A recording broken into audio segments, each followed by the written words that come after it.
Talagang hindi ulit niya napigilan mapaiyak dito sa mga puppies na to kasi nga naawa talaga siya kay Mama Fiona. Habang naghihintay tayo sa vet, dinala muna natin itong mga puppies dito sa kanilang Mama Fiona. Sa last video nga natin, pinakita ko nga sa inyo na dinala nga natin itong isang puppy na to dito kay Mama Fiona para nga kahit papano ay gumaan yung pakiramdam niya. Nakita niyo naman na talagang masaya nga si Mama Fiona na nandito yung puppies niya, although medyo conscious nga siya kasi andito rin nga tayo. Talagang may pagka-shy type siya. Alam niyo ba, nakakatuwa dito talagang habang nandito nga si Mama Fiona at hindi nakakalakad ay palagi rin nga nandito itong si Mama Dog at si Lola Dog. Wala talagang iwanan ang pamilya na to, palagi talaga sila magkakasama sa hirap man o sa ginhawa. Anyways, nung uwi naman ni Mother itong puppy, tingnan nyo, sakto lumalabas na nga yung pack members natin, kaya ayan talagang pinagkaguluhan nila si Mother kasi nga may hawak siyang puppy. Parang namimiss na nga ng pack members natin na magkaroon ng puppy sa mansyon, o diba nangangamoy magpaanak na ulit. Charis lang syempre. Nagpapahinga pa nga talaga tayo at syempre pa ang ating mga pack members pa mula sa pagpapaanak-anak natin noon. Hindi pa man ngayon, pero siguro sa mga susunod na taon malay nyo magpaanak ulit tayo dito sa ating mga pack members. Anyways, ito na nga yung POV dito sa labas, o diba, for the silip-silat, nakakaloka naman itong mga to. Parang gusto na talagang lafangin itong puppy. Lalo na nga yung hotdog na sunog na yan na nakasilip si Rexisa yan, kaya tingnan nyo, grabe, parang ready na ngumuya. Ay, grabe, parang akala niya yata hapunan itong puppy na ito.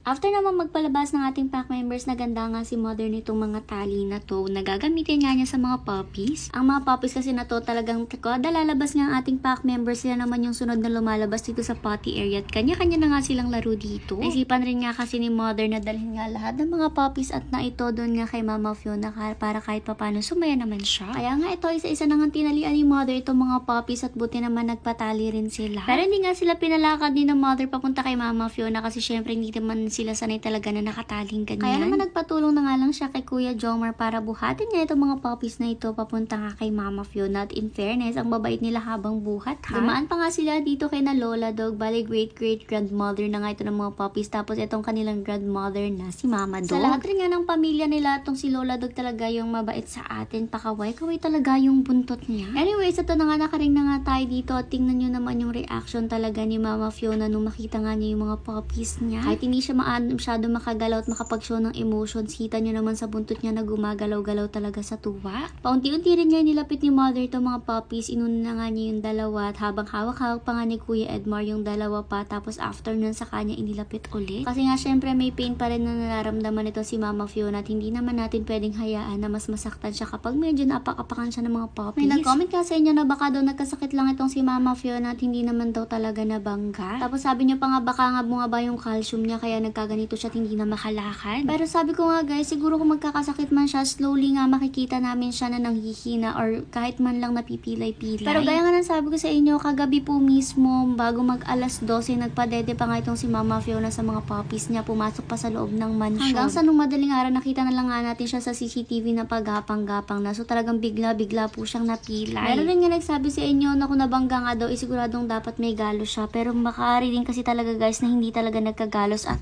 all. Lalo na nga kung hindi naman talaga sobrang kabigatan din yung nakabangga sa kanya. Pero syempre hindi pa rin naman talaga tayo sure sa mga nangyari. Pero malalaman rin naman natin kung ano nga yung posibleng nangyari sa kanya kapag na-check na nga siya ng mga vets. Dito naman napansin ni Mother na nagkakaguyam-guyam na nga ng konti, kaya naman in-spray-sprayan nga niya yung paligid. Sobrang awang-awa na nga siya kay Mama Fiona nung time nito kasi talagang ginuguyam na rin nga siya, pero hindi naman makaibu si Mama Fiona at hindi rin naman natin siya maibu talaga. Alam niyo yung gaya ng mga aksidente sa mga tao, hindi niyo sila pwedeng basta-basta ibuin kasi baka maya-maya mas lumala pa kung ano man yung nararamdaman nila o yung nangyari sa kanila.